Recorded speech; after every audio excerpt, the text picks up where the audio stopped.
Welcome to M Squared TechCast. Hey, it's Mike Brennan. And Matt Roush.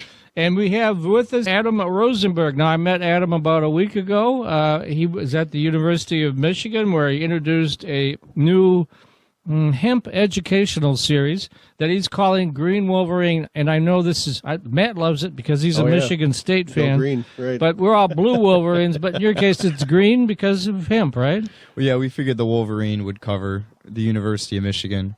And so that's an organization founded at U of M focused on education and professional opportunities in the cannabis and hemp industry, specifically catered towards students who are interested in exploring career opportunities in the space. But now we're also hosting these free educational events for people interested in growing hemp called the Green Wolverine Hemp Growers Series.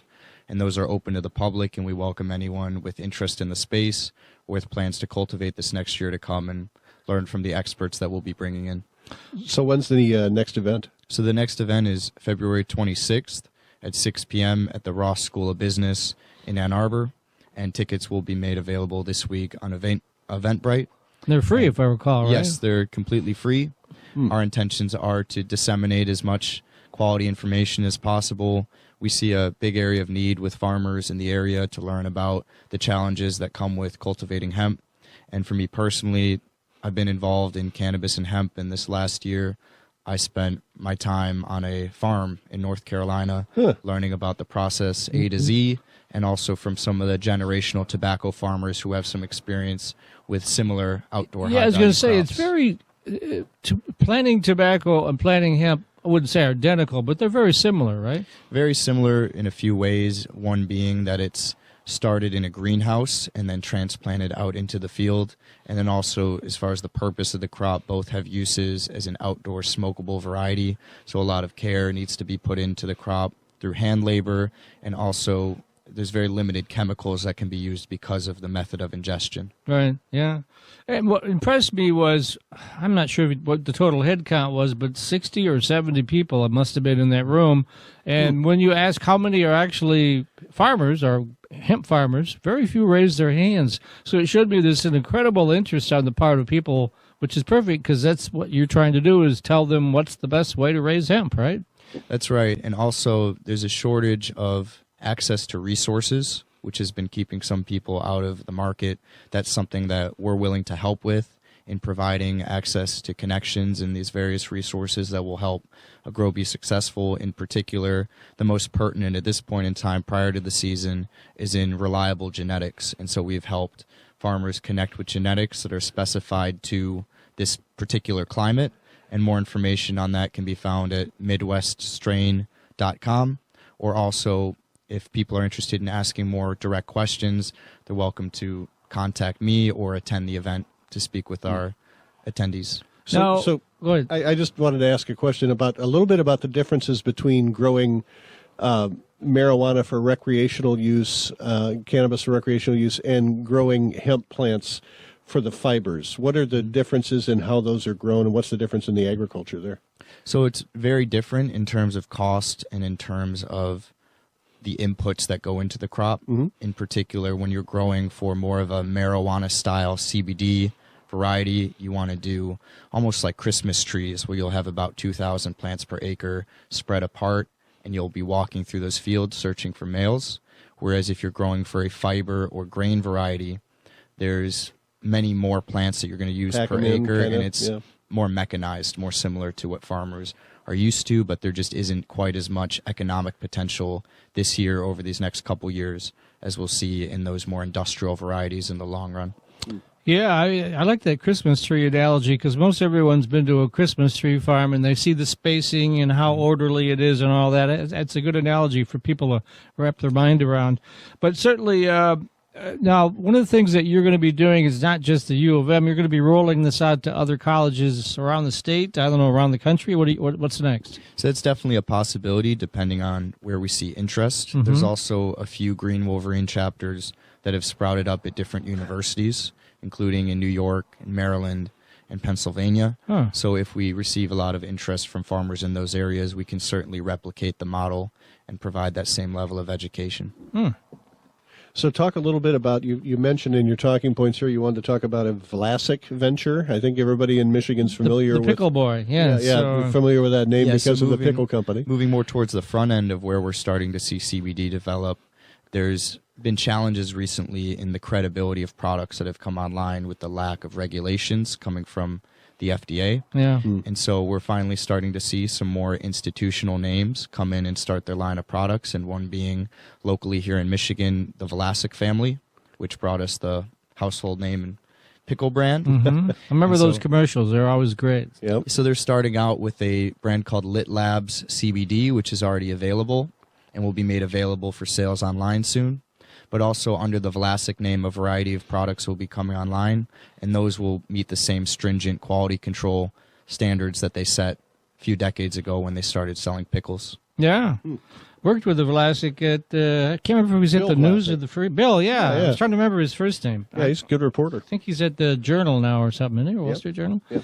Anyway, we digress. So, He didn't follow in the pickle footsteps. no, He, he's not a he- pickle guy. he so became a he's disreputable What's up with journalist, that? yeah, right, yeah. So, but I suspect he's got a trust fund or something that pays a few bills. So Yeah, well, lucky him. probably. So anyway, hemp. Now, one of the things I've noticed, I've just started coming up to speed on hemp. We were, my able-bodied partner there, Kate O'Hara, and I were at the iHemp convention in Lansing a month or so ago.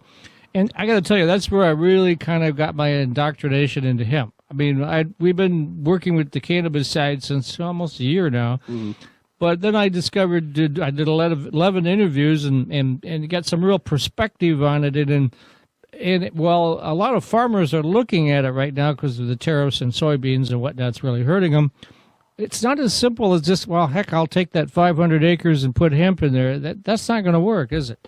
That's right. And I had the privilege of speaking on a couple panels at that event. One was called Farmer Tales, where we shared some of the best practices that we learned on our farm in North Carolina to be applied here. And the other one was called The Future of Hemp, where I spoke with a friend of mine who's a professor at the University of Michigan, where we shared where we see the direction of hemp in industry and research over these next few years. But you're absolutely correct that it's a challenging crop to grow. And we encourage farmers always to start at a reasonable scale where they can get the most out of learning in their first year, but also that talks to the importance of hosting these events and being a resource for these growers to make sure that if they do choose to grow hemp in their first year, that they have access to the best opportunities and the best connections with And the people who best have done it seeds, before. because the last thing you want is males in the field, because if they pollinate, then the whole field just goes bust, right? That's absolutely correct, and that's why we did a lot of due diligence into what varieties have been available over these past few years, and specifically which ones are going to be catered to the Midwest climate, because every area has its own host of challenges, and we're confident in the front runner that we've selected as being the best to provide farmers with the highest yield and also maintaining compliance for this next year as the testing becomes a little more strict. It's interesting. Why don't you want the plants to pollinate? As someone who's not a farmer, I'd just be curious. He's the expert. I'll let him explain. Okay. So hemp, cannabis in general, is a dioecious plant, mainly for the purpose of growing for cannabinoids. And so what we want is only the female plant. The female plant is the one that produces the flower, which contains the resin and cannabinoids and terpenes. But if you have a male plant that pollinates that, then the female plant, instead of using that energy to produce more flower and therefore more of your desired compound, the plant will start to instead convert that energy into producing seed. And seed has a far lower value per unit of weight than the cannabinoids would. But that is a method that is used in these facilities that are creating viable seed, where they'll grow a very specific variety in an enclosed indoor environment. They'll then pollinate the plants and produce that seed, which goes through rigorous testing to ensure that it maintains a high level of germination rate and also a good feminization rate. But even if you have a strain like the one that we chose, well over 99.95% male, that doesn't mean you can be complacent in going through your fields, because even one male or a part of a plant that becomes a hermaphrodite can do damage. So it's important to be very hands-on and tend to your crop. you have to be able to want to work really hard because it's very manual focused. I mean, you got to put a lot of time and labor into it to get the crop to where you want it. And one of the things that you were saying is I threw out a number. Well, should I start with 25 acres? And you go, oh, way too much. You're thinking more like 5? Well, it depends on what the long-term intentions are. So for a farmer that always intends to do it in more of a smaller boutique style, then even a few acres is effective in learning what it takes to grow the crop at that scale. But for more higher risk ventures that are looking to go extremely large in the long run, then it makes sense to start at a longer scale so they can understand some of those economies and also diseconomies of scale and be prepared for that next year when they really amp up the acreage. Okay. And what's the market for hemp plants at this point for the sort of fibrous type of hemp rather than the more cannabis oriented stuff? So the challenge with growing fiber hemp right now is that there's limited infrastructure where farmers can then take that crop, which for the most part for hemp is a decortication facility, and because the cost of that variety, the hemp fiber itself, is low, any additional transportation costs incurred can eliminate the economic viability. So that's where we see fiber in the long run being an opportunity, but that can only occur once investment reaches certain regions, such as here in Michigan, to be able to offload that crop and turn it into something that's marketable. All right, we're going to have to leave it at that. One more time, if folks want more information about Green Wolverine, how do they do that? We have a website, greenwolverine.org, and also keep an eye out for those tickets on Eventbrite. And for more information on the genetics, that's midweststrain.com. Okay. All right. Thanks, Adam. Additional four-year students love Lawrence Technological University's thriving campus life. But LTU has always met non-traditional students' needs, too. Lawrence Tech offers over 100 degree and certificate programs that can get adult students started or back on track. And most of our classes are conveniently offered evenings at our beautiful Southfield campus or online, so you can balance your social, family, and work life even while you power up your career. Lawrence Tech, where Blue Devils dare.